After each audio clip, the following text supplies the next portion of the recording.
Mayor Mamdani, welcome back to Meet the Press. Thank you for having me. It's a pleasure to be back. Well, it's wonderful to have you here to talk about your first 100 days in office. We really appreciate the opportunity, and there is a lot to cover. So let's dive right in. Let's start big picture. You came into office, you made sweeping promises on the campaign trail. I'll name a few: freezing the rent, free and fast buses, universal child care. Here we are 100 days in to your tenure as mayor. Are you still confident you can deliver on all of your promises that you made to New Yorkers? Yes, I am. And I'm confident of that because of what we've seen over this 100 days. On day 8, we announced a $1.2 billion agreement with Governor Kathy Hochul to put our city on the pathway to universal child care. We are not only providing free child care for every 3-year-old in the city, we're now doing it for 2-year-olds as well. And by the end of our first term, we will see every single 2-year-old receiving free child care across the 5 boroughs of New York City. And we're going to talk about child care and a number of your other policies. You're also facing a $5.4 billion budget shortfall. You are required by law to balance the budget. Are you confident you can accomplish all of the promises that you made in your first term, in one term? So I've always said that we would accomplish all of these promises by the time that I'm done being the mayor, and I'm fully confident of doing exactly that. And as you said, we inherited the largest fiscal crisis that this city has seen since the Great Recession. Frankly, this dwarfs even that. When we first came into office, we were looking at $12 billion. And thanks to the work that we did, the savings, the allocations of our reserves, the commitment from the governor, we were able to bring that down to $5.4 billion. Now what we're seeing is the importance of not just finalizing the city budget process, but the state budget process. And we're actually just a day from the moment when the governor announced that we will be pursuing a pied-à-terre tax, which will be a tax on the properties of the wealthiest of the wealthy. And we're so excited to be working with her on exactly that because it will raise $500 million for New York City, and it will do so on an annual basis. And we are going to get to taxes momentarily. But do you think you can accomplish all of your promises to New Yorkers, or do you think you would need a second term in order to promise and achieve the sweeping promises you made? I'm going to just knock on wood over here for the second term. But look, I've said time and again that when I was running for mayor, New Yorkers would come up to me. They would say one of 3 things typically. They were talking about freezing the rent, making buses fast and free, delivering universal child care. In this first 100 days, we had 6 vacancies on the Rent Guidelines Board that determines whether or not that decision will be made. We filled all 6 of them. They're an independent board. They'll make their decision this summer. When it comes to universal child care, we talked about the $1.2 billion. When it comes to making our buses fast and free, we're already delivering on the fast. We are speeding up buses for more than 1 million New Yorkers, putting back up to 6 minutes back into their lives each trip. And we're doing this because we currently have the slowest buses in the United States of America. And we're working with Albany to make those buses free. And we're confident by the time that we are done with our administration, we will have delivered on these 3 central promises. So you got the fast part for the buses, the free part. What specifically do you think you will have accomplished by the end of this first year? By the end of this first year, what we're going to see is us delivering these 2,000 free childcare for 2-year-olds across New York City. It's going to be 12,000 by the end of next year.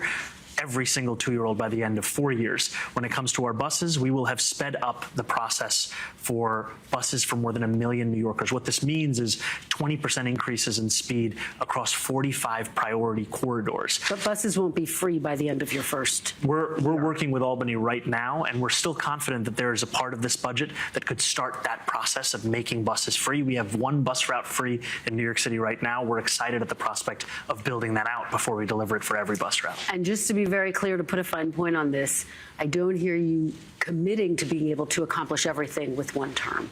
I've always been hopeful of getting 2 terms, but I've always said to New Yorkers that we would accomplish everything with however much time that we get. Days ago, you announced that your first of 5 planned free government-run grocery stores will open next year in East Harlem. In response, grocery store magnate John Catsimatidis says he can't compete with city-run grocery stores selling food for free.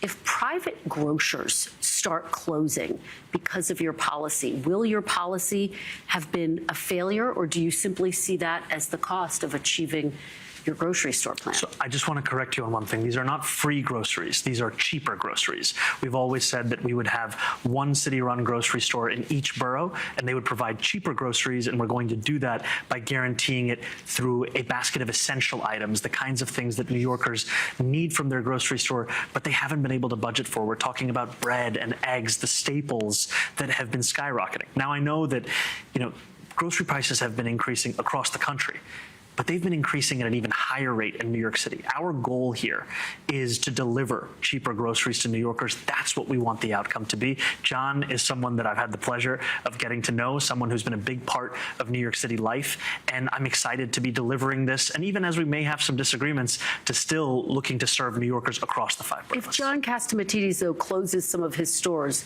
will that be a failure on your part? How would you see that? I will leave John's business decisions to John, but what I will tell you is that we're talking about 5 grocery stores in a city that has more than 1,000. And just to be very clear, you're saying some of these items will be cheaper, Yes. the essentials, but not necessarily all. We're talking about the basket of essentials. We're talking about the items that New Yorkers plan their lives around that right now they've been getting priced out of. That's what we're going to deliver. And we're so excited because the first city-run store, the site that we announced, it's at La Marqueta in El Barrio in East Harlem, which is actually the same place that Fiorella LaGuardia opened a market for fruits and vegetables at lower cost to New Yorkers back in 1936. We're continuing that legacy by delivering on something that, frankly, is a non-negotiable. It's food. Let's talk about how you're going to pay for all of this. You've worked with Governor Kathy Hochul to get some of the starting blocks in place for universal child care, for example, which you referenced. When can New Yorkers expect to see full universal child care? What's the timeline for that? They will see full universal child care for 2-year-olds by the end of the first term, and then in the second term, we would pursue fulfilling that for 1-year-olds and those from 6 weeks and above. We've always said over the course of the campaign we would deliver it for New Yorkers from the ages of 6 weeks to 5 years. What we started in this first 100 days was fixing the system for 3-year-olds. We've delivered on that. We're rolling that out right now, and then starting to deliver it for the first time in history for 2-year-olds. And I just want to go back to, sometimes this feels like, just checking off a box on a list that did we do something that we talked about. The importance of doing this is also because of what it means for New Yorkers. We're talking about $20,000 a year that a family won't have to shell out for childcare any longer because they know they can afford to raise their kid in the city they love. And you still don't, you have agreement with Governor Hochul on that. You don't have an agreement with Governor Hochul on raising taxes on the wealthy yet. Will you be able to deliver on your promise of taxing the wealthy to help pay for your programs? Absolutely, and I'm actually happy to tell you that that pied-à-terre tax, that is an agreement that we have to tax the wealthy. Because again, when we're talking about a pied-à-terre, this is a home that is owned here in New York City by someone who doesn't live in New York City, and we're talking about the valuation of which is the super rich, not just of this country, but across the world. I was just yesterday standing in front of 220 Central Park West, and there at the penthouse was a home that Ken Griffin had bought for $238 million. This is the kind of real estate activity that's happening in the city, homes that are largely empty for much of the year, but it all occurs while New Yorkers are hurting in this same city. We're starting to actually bridge that gap, and I'm so excited to be working with the governor on it. And yet, is the pied-à-terre tax an acknowledgement that you can't get a broader tax on the wealthy here in New York, which is what you promised and how you said you would pay for all of these programs? I always said that I believed in the importance of taxing the rich. This is taxing the rich. And I said that the 2 ways that I thought were the most straightforward of doing so, a personal income tax, corporate tax, those were the 2 ways that I thought we could achieve it in the most straightforward manner. Part of that is a reflection of the fact that a pied-à-terre tax has been something that has long been fought for in the city, but hasn't been possible to get over the finish line. It's been really exciting to work with the governor to win something that many thought would never have a chance. Why did you float raising property taxes, which typically fall heavily on the middle class as well? So in New York City, as you said earlier, we have a legal obligation to balance the budget. We have 3 moments where we come forward with the budget: preliminary budget, an executive budget, and then the adopted budget, the final one.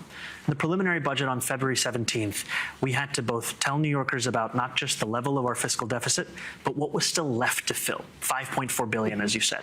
Now, I can't put forward an accounting statement and just say $5.4 billion, we hope to find a way working with the state. That's the truth. But in terms of what you have to put in your budget, you have to use the tools the city has to fill it in the interim. And so in the interim, what we did was the only tools we had at our disposal, a property tax and rating of our reserves. But I made very clear on that day and every day since, it is a last resort, because what we want to pursue, what we will spend every day looking to pursue, is working with Albany, working with the governor, legislative leaders. And frankly, we're already seeing the fruits of that work. This pied-à-terre tax is one example of how we're reducing that deficit and not doing so on the backs of working class New Yorkers. You're calling a property tax a last resort.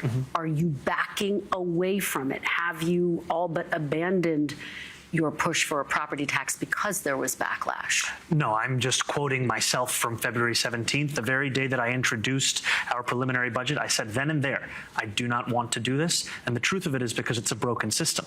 It is a system far more regressive than what we want to do, which is progressive taxation. So a property tax, increasing property taxes, is still on the table. We are continuing to work with Albany to ensure that that is not the path that we go down. We're seeing in the pied-à-terre tax, we're already finding notes of encouragement that show us a different kind of path.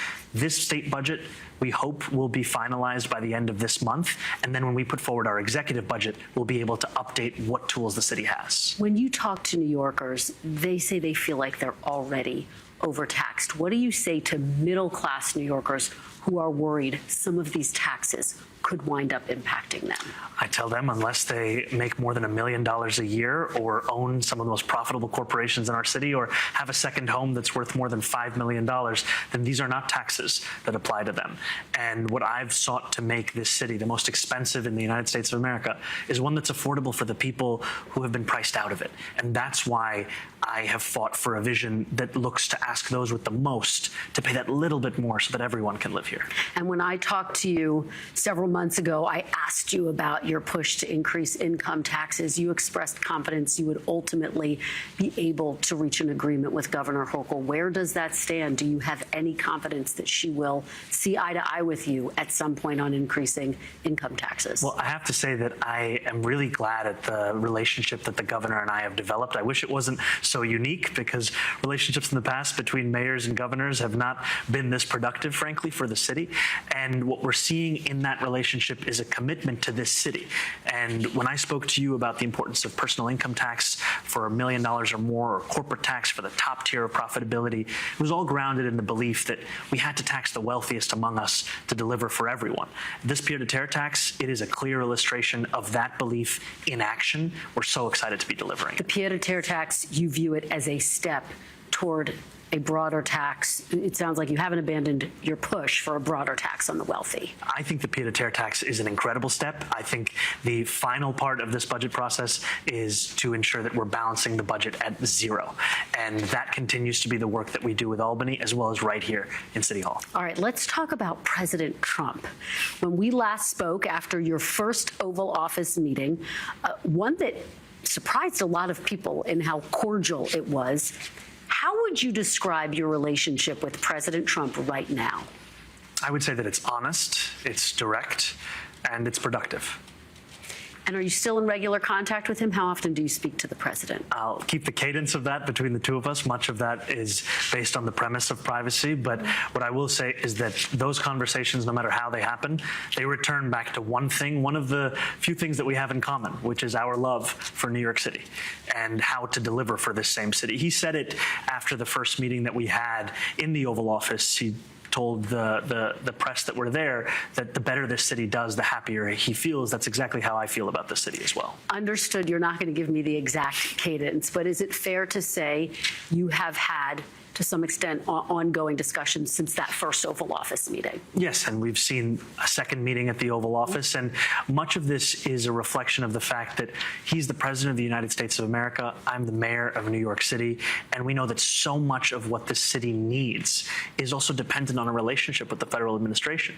You know, we are sitting here in City Hall, and I've spoken often about my belief that Fiorello LaGuardia is the greatest mayor in our city's history. I shared that with the President as well, and I pointed at a portrait of FDR that he had shown me. And I said that so much of what LaGuardia was able to accomplish was because of a relationship with FDR, was because of the New Deal investments that we saw.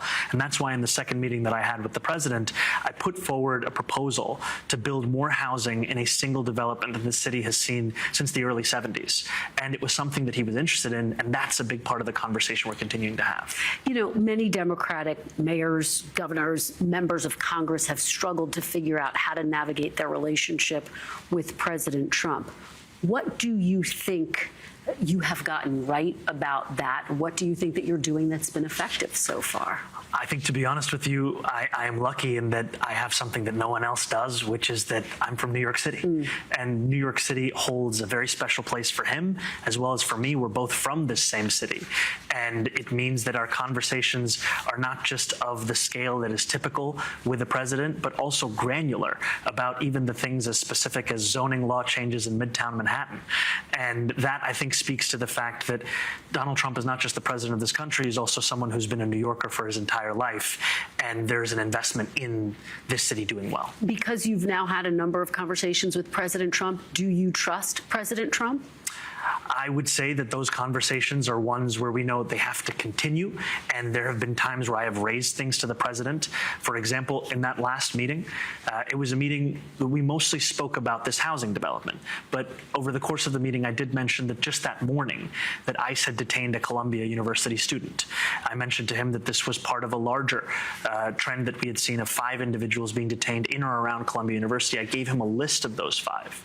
30 minutes after the meeting, he called me and said he had now made the decision to release her. And so I think we see in those decisions the worth of a relationship that is both honest and direct and looking to be productive. And that honesty means acknowledging places of disagreement. When I was telling him that, I also told him, as I've said time and again, that I believe these ICE raids to be cruel, to be inhumane, and to do nothing to serve in the stated interest that it has, which is that of public safety.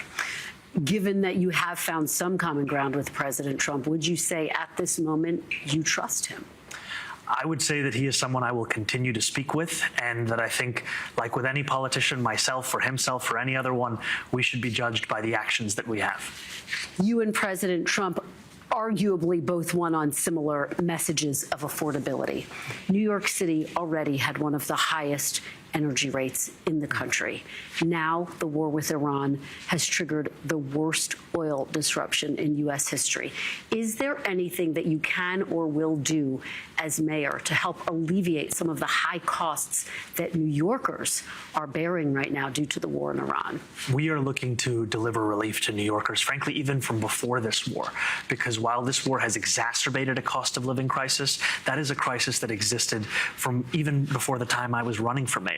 And it's reflected in the fact that we are the most expensive city in the United States of America. But I think your question also gets back to the fact that this is a war to not just be opposed on political grounds, on moral grounds, but even just on economic grounds. We are speaking about a federal administration that has spent upwards of $28 billion killing thousands of people all the way over in the Middle East at the same time as we're being told that this money cannot be found to invest in working class Americans across this country. And I wish that the words of Tupac from the 90s weren't still prescient, but they continue to be true for too many, which is that we always have money for war and not to feed the poor. I know you're the mayor of New York, but there are diplomatic talks that President Trump says could be restarting. Do you support those diplomatic talks given the strong perspective that you have on Iran? I support the end of this war, and anything that can deliver that I think is critically important. I support that not just as an American, but also as the mayor of this city, and I say that because at the core of any war is a dehumanization that takes place. It is never confined to a battlefield. Recently, I read of a report of a hate crime that took place at a subway station. I called the young woman. She told me that she was a young Muslim woman, and that right before her attacker threw her to the ground, the first thing that he said to her was, "I wonder how many Iranians we killed today." That's what these kinds of actions also breed. They breed a vision of the world where there is division, where there is a debate as to who belongs. We're looking to lead a city where we understand that anyone who lives here belongs here. It's time to deliver for all of them. Let's talk about ICE. You just referenced ICE. In the midst of the government shutdown, President Trump deployed ICE agents to airports across America, including right here here in New York. In the wake of that, former Trump chief strategist Steve Bannon suggested that there could be a test run for sending ICE to polling places in the midterms. What will you do if ICE agents show up to polling places in the midterm elections? I will do everything in my power to ensure that that is not the case. And I think it speaks to a vision of this country where democracy is something to be suppressed as opposed to something to be protected. And I think that what we are seeing time and time again is an attempt to utilize ICE for all of the other functions of government that Republicans are unable to fund because they don't want to ensure that these kinds of quality of services continue across our country. And I know you're not going to get into specifics of your conversations with President Trump, but have you directly raised this issue with him? Have you said to President Trump that you don't want ICE agents here ahead of the midterms? I've said to the president it has nothing to do with elections. I've said to him time and time again that ICE is a cruel and inhumane agency, and that here in New York City, we are focused on delivering public safety. I talk about affordability every single day. I know that affordability, it is premised on the delivery of public safety first and foremost. That's why, whether it's the president I'm talking to or anyone else for that matter, I speak about the fact that our approach to public safety in New York City, it's working. We've delivered the lowest recorded murders in New York City history, the joint lowest recorded shootings in New York City history. Staten Island has gone more than 180 days without a murder. Major crimes are down by more than 9%. We know what we need to do to deliver safety. We have the NYPD tasked with that responsibility. To think that ICE should be doing that, it speaks to a complete abdication, frankly, of the kind of politics that New Yorkers are looking for. Let's talk about the Democratic Party and the future of the Democratic Party. Former Vice President Kamala Harris said just last week she is thinking about running for president again. Would you like to see former Vice President Kamala Harris run for president again? I have to be honest, I haven't thought about the candidacies for president this time. My focus is 2026. You're the only Democrat who hasn't thought about that. And I'm proud to say that I am not and will never be running for president. And here in 2026, I want to be delivering for New Yorkers. And when it comes to the national level, I want to make sure that we win these midterms and actually have a vision that we're fighting for, not just one that we're fighting against. Given that former Vice President Kamala Harris was the nominee in 2024, do you think she would be the strongest person to represent Democrats in 2028? I know you're trying to get me to answer the previous question again. Trying. But I have to be honest with you. I think that New Yorkers are tired of politicians pontificating about other politicians. What they want to see are results. And that's why my focus has been more on potholes than on politics. Let me ask you about some New York politicians. Okay. Senate Democratic leader Chuck Schumer notably did not endorse you in the general election. And now there's a big discussion about generational leadership in your party, as you know. Just 3 years ago, do you think that Senator Schumer should step aside as leader of Senate Democrats? I have to be honest with you. This is another question that gets into the future, gets into 2028. Well, this is a New Yorker, though. This is personal for you in some way, in terms of your politics here. And I'll tell you that right now my focus is on working with everyone, and that includes Senator Schumer, it includes others as well. And it's not predicated on, did you endorse me in the election or not? Because everyone is a New Yorker who has the opportunity to deliver for this city. Recently I worked with Senator Schumer to deliver on a hub of relief for delivery workers right here across from City Hall. That's what it looks like to actually work with anyone and everyone. We're going to continue to do that. Would you like to see Congresswoman Alexandria Ocasio-Cortez challenge Senator Schumer for his seat as a part of the generational change that's being discussed? I will tell you this, that I have had the privilege of being represented by Congresswoman Ocasio-Cortez, and it was an honor to have that be my experience. Now it's an honor to work with her as an incredible Congresswoman, and I'm excited to see whatever it is that she decides to do next. I don't think she's made a decision as yet, but we're very proud of her here in New York City. Do you have any thoughts about this debate over generational change? Is it time for a younger generation of politicians in the Democratic Party? I think it's time for a party that reflects the urgency that we're seeing across this country in terms of a hunger, frankly, that is not as much tied just to age, but to vision. We know very well what we oppose. What are we for? That is a question that I think we have to be able to answer. What are we fighting for? It was not just enough in this mayoral campaign to say that I wasn't like other mayoral candidates. We had to always answer the question of New Yorkers, what will we deliver for them? And I really think that that is at the heart of the question for our party. And I'll be honest with you, when you look back at the history books of our party, 100 years ago, we had a very clear vision of what we were fighting for. And it is sad that for too many Americans, when they want to look for ambition in the Democratic Party, they have to turn to a history book. I want to ask you about some of the focus on you, your family, the First Lady. She got a lot of attention after and I know you've been asked about this, she liked posts. They appeared to celebrate Hamas attacks on Israel on October 7th. You've said she's her own private person. But I want to ask you, and I think some of your allies want to know from you, do you think it's wrong to celebrate those terror attacks on October 7th? I want to make very clear. I think that October 7th was a horrific war crime. I think that Hamas is a terrorist organization. And I think that any violation of international law is something that should be opposed. And I believe that because I have a belief in universal politics, whether it applies to here in New York City or anywhere across the world. And I'll also be honest with you that when New Yorkers come up to me and they're asking me questions, most of these questions come back to, can I make my rent? Can I find a way to afford to live in the most expensive city in the United States of America? Can I afford groceries? That's really what our focus has been as an administration. What do you say to New Yorkers who might want to hear from the First Lady herself on this? Well, I'll say to them that, the First Lady has shared her own reflections. I won't add my words to hers, but that I'm so proud that I get to call her my wife. She's an incredible woman and one of immense integrity. I want to ask you about some of the Islamophobia that we have seen recently. You are the first Muslim mayor of New York City, and some Republicans in Congress have posted what are outwardly Islamophobic comments in the wake of the war with Iran. Congressman Randy Fine, for example, even saying, quote, "We need more Islamophobia, not less." How are you reflecting on that rhetoric as a Muslim American serving as the mayor of America's biggest city? I think it's disgusting. And I think it's a reflection of a kind of bigotry that, frankly, isn't just confined to a Republican Party. It's become endemic to political life across this country. And what makes it unique is not the fact of its bigotry. Many Americans of different faiths face bigotry. What makes it unique to me is the way in which it is treated as permissible, that it's acceptable, that it's just a fact of life, that it isn't something to be spoken up in opposition to. And I'm less concerned for myself.